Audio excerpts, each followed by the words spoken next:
আসল তুফান কোনটা?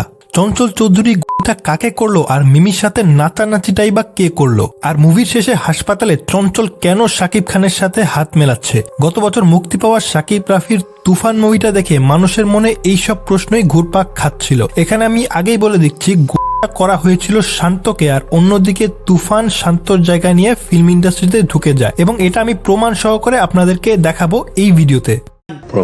তো চলুন শুরু করা যাক। গুলিটা যাকে করা হয়েছে সে যে শান্ত, এর সবচেয়ে বড় প্রমাণ হলো গাড়ির নাম্বার প্লেট। দেখেন, মিমি যখন চঞ্চল চৌধুরীকে তুফানের খোঁজ দেওয়ার জন্য ফোন করে, তখন সে যে গাড়ির নম্বরটা দেয় সেটা ছিল 357412। 357412। তো প্রশ্নটা হলো, এই নম্বরের গাড়িতে আসলে ছিলটা কে? এটা জানার জন্য আমাদের তুফান আর শান্তর গাড়িতে ওঠার আগের এই সিনটাকে দেখতে হবে। এখানে তুফান শান্তকে গাড়িতে গিয়ে বসতে বললে সে এই গাড়িতে গিয়ে বসে।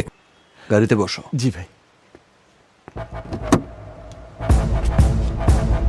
এবং অন্য অ্যাঙ্গেল থেকে যদি আমরা গাড়ির নম্বর প্লেটটা দেখি, তাহলে আমরা দেখব গাড়ির নম্বরের শেষ দুইটা অক্ষর হলো 1-2, যেটা মিমির দেওয়া গাড়ির নম্বরের শেষের দুই অক্ষরের সাথে মিলে যাচ্ছে।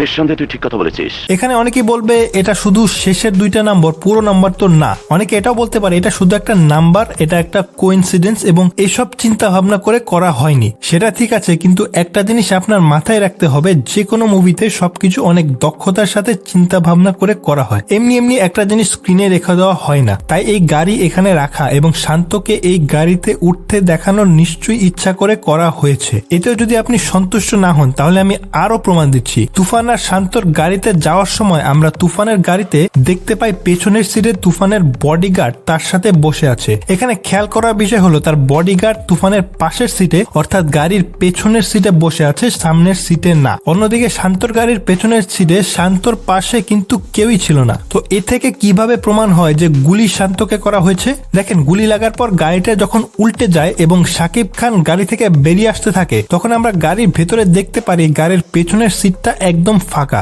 এখানে যে পড়ে আছে সে হচ্ছে ড্রাইভার, কারণ সে সামনের সিটের বাইরে পড়ে আছে। এবং চঞ্চল চৌধুরী যখন শাকিব খানকে গুলি করে, তখন আরো ভালোভাবে গাড়ির ভেতরে দেখা যায়, যেখানে আমরা ক্লিয়ার ভাবে দেখতে পারি যে গাড়ির ভেতরে কিন্তু কেউই নেই। আর শুরুতে এই অ্যাঙ্গেল থেকে দেখে এটাও নিশ্চিত হওয়া যায় যে পেছনের সিট থেকে কেউ বাইরে বের হয়নি। এখন যদি আপনার এই এক্সপ্লেনেশনটা স্যাটিসফাইড মনে না হয়, তাহলে আমি আরো প্রমাণ দিচ্ছি যাতে আপনার মনে আর কোনো দ্বিধা না থাকে। তারপর আসছি চঞ্চল শান্তর হাসপাতালে হাত মেলানোর বিষয়টা নিয়ে। তো চঞ্চল চৌধুরী যখন শান্ত বা তুফানের কাউকে গুলি করে, তখন সে বলে ওঠে, স্যার আমি তুফান না।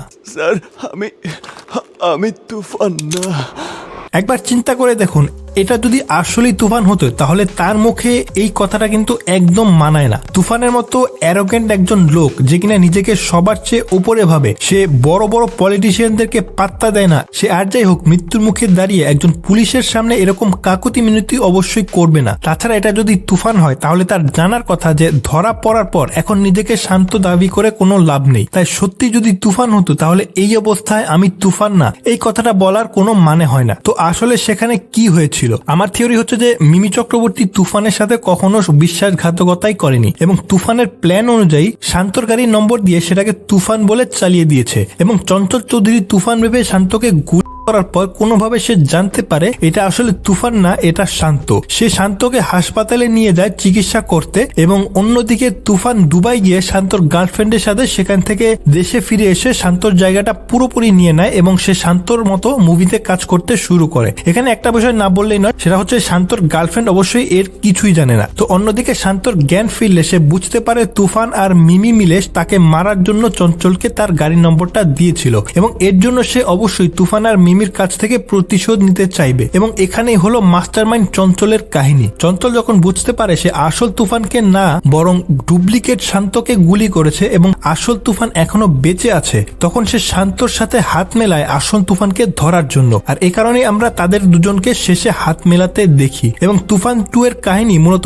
এটা নিয়ে হবে যে শান্ত এখন তুফানের জায়গা নিয়ে তুফান আর মিমির ওপর প্রতিশোধ নিবে। এখানে অনেকে প্রশ্ন করবে, চঞ্চল কেন হাসপাতালে সব ডাক্তার নার্সদের গুলি করলো? করলো? এটা একটা ভালো প্রশ্ন এবং উত্তরটা হলো চঞ্চল আসলে ভালো কোনো লোক না। সে তুফানকে ধরার চেষ্টা করছে হয়তো তুফানের সব সম্পত্তি আত্মসাৎ করার জন্য, অথবা সে হয়তো এমন এক ধরনের পুলিশ অফিসার যে তুফানকে ধরার জন্য যে কোনো আইন ভাঙতে দ্বিধাবোধ করবে না, এবং তাই শান্তকে বাঁচানোর পর এই খবর যাতে বাইরে না যায় তাই সবাইকে মেরে ফেলে। এবং এটা কিন্তু অবিশ্বাস্য কিছু নয়, যেখানে দেশের সব পলিটিশিয়ান এত করাপ্ট দেখানো হয়েছে, যারা ক্ষমতায় যাওয়ার জন্য তুফানের মতো একজন ডনকে ব্যবহার করতে পারে, সেই দেশে অবশ্যই এরকম একজন পুলিশ অফিসার থাকতেই পারে। এখানে বলতে গেলে রায়হান রাফি যেই জিনিসটা করার চেষ্টা করেছে সেটা অনেকটা হচ্ছে শাহরুখ খানের ডন মুভিটার মতো, যেটা যদি আপনারা দেখে থাকেন সেই মুভির লাস্টেও কিন্তু এমনটাই দেখানো হয় যে একটা যে পুলিশ থাকে সে পুলিশ কিন্তু আসলে ডনকে ধরার জন্য না, বরং ডনের সব সম্পত্তি আত্মসাৎ করার জন্যই একটা